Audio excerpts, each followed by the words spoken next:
optimism of the country gathered around Trump somehow kept him alive, even when bullets were going past his head. That part was luck.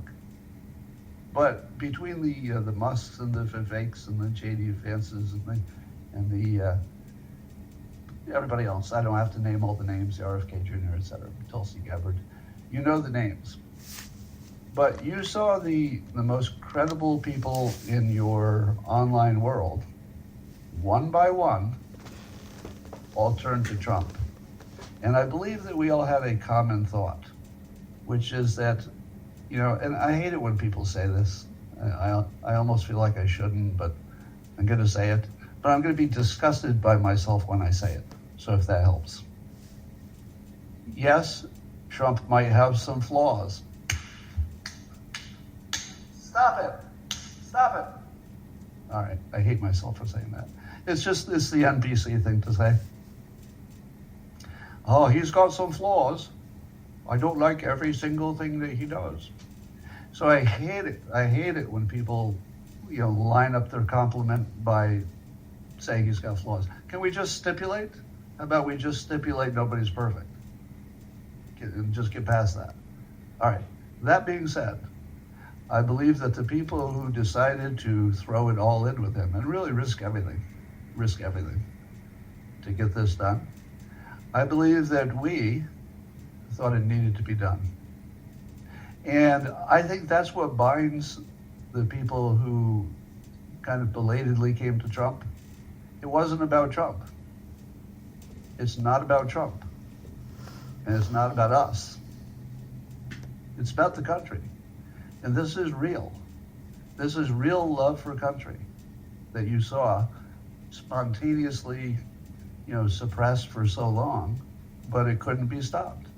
So the love and optimism of the American people eventually, like the flower growing through the crack in the concrete sidewalk, it just was unstoppable.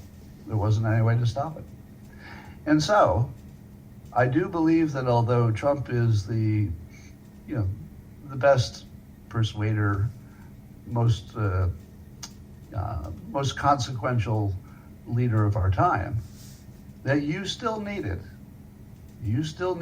all of that American spirit to drag him across the finish line.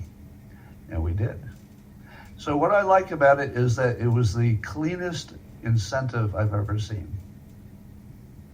In 2016, it really felt like Democrats versus Republicans. In 2020, it felt even more like Democrats versus Republicans. It was just a team thing. This is different.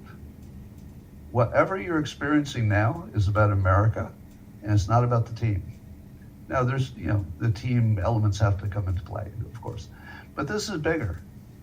And you can feel it, can't you? There's something bigger than anything we've ever felt that's happening right now. It's happening in every way. It's happening everywhere. It's happening in other countries. It's happening in the economy, the military. You're seeing the leaders completely change their stance on things. We'll talk about that. Everything's different.